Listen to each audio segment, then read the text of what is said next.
Hello everyone. आज मैं आपको एक बहुत ही कमाल की कहानी सुनाने वाला हूं। एक ट्रांसफॉर्मेशन की कहानी।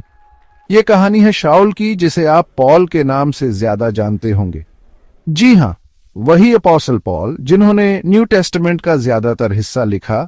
उनकी शुरुआत कुछ अलग ही थी। तो कौन थे ये शाऊल? शाऊल एक सच्चे दिल के यहूदी थे, बिन्यामीन के गोत्र से। वो एक फैरिसी थे, ज्यूइश लॉ के बहुत बड़े झांता, और उन्होंने जेरूसलम में रैबाई गमालियल से पढ़ाई की थी। लेकिन खास बात यह है, शाऊल क्रिश्चियंस के बहुत बड़े विरोधी थे।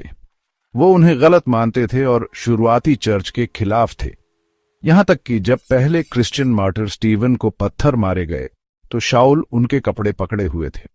सोचो, लेकिन कहानी और भी दिलचस्प होती है। शाऊल बिल्कुल नहीं रुके। उन्होंने क्रिश्चियंस को जेल में डलवाया और उन्हें सजा दिलवाई। वो दमास्कस गए, जीसस के फॉलोअर्स को पकड़कर जेरूसलम वापस लाने के लिए। किसी काम के लिए इतनी लगन। और यही कहानी में एक चमत्कार होता है। जैसे ही शाऊल दमास्कस के पास पहुंचे, अचानक आसमान से एक तेज रोशनी उनके चारों ओर चमक उठी। वो जमीन पर गिर पड़े और एक आवाज सुनी, शाऊल शाऊल, तुम मुझे क्यों सता रहे हो? घबराकर शाऊल ने पूछा, प्रभु, आप कौन हैं? आवाज आई, मैं हूं जीसस, जिसे तुम सता रहे हो। जरा सोचिए, कितना बड़ा झटका लगा होगा। यही वो पल था जब शाऊल को एहसास हुआ कि जीसस सच में जिंदा हैं और मैसाया हैं। 3 दिन तक शाऊल अंधे रहे, कुछ खाया पिया नहीं। लेकिन भगवान का कुछ और ही प्लान था। उन्होंने अननियास नाम के एक शिष्य को शाऊल के पास भेजा। अननियास ने शाऊल के लिए प्रार्थना की और शाऊल की आंखों से मानो पपड़ी सी गिर गई और उन्हें दिखाई देने लगा। फिर शाऊल ने बपतिस्मा लिया और होली स्पिरिट से भर गए।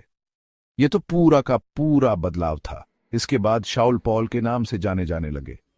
क्रिश्चियंस को सताने वाला क्राइस्ट का सबसे ज्यादा पैशनेट अपोस्टल बन गया। पॉल ने दूर दूर तक यात्राएं की, गॉस्पेल का प्रचार किया, चर्च स्थापित किए और न्यू टेस्टामेंट की 13 किताबें लिखी। रोमन्स, इफिशियंस और कोरिंथियंस जैसे उनके लेटर्स आज भी हमें स्पिरिचुअल गाइडेंस देते हैं।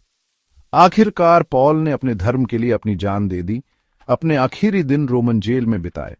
कुल मिलाकर शाऊल का पॉल बनना हमें यह सिखाता है कि कोई भी भगवान की पहुंच से बाहर नहीं है।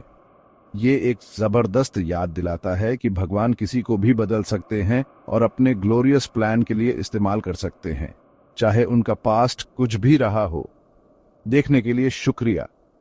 अगर आपको ये कहानी अच्छी लगी तो लाइक, शेयर और सब्सक्राइब करना मत भूलिए, और ऐसी ही इंस्पायरिंग वीडियोस के लिए अगली बार तक खुश रहिए।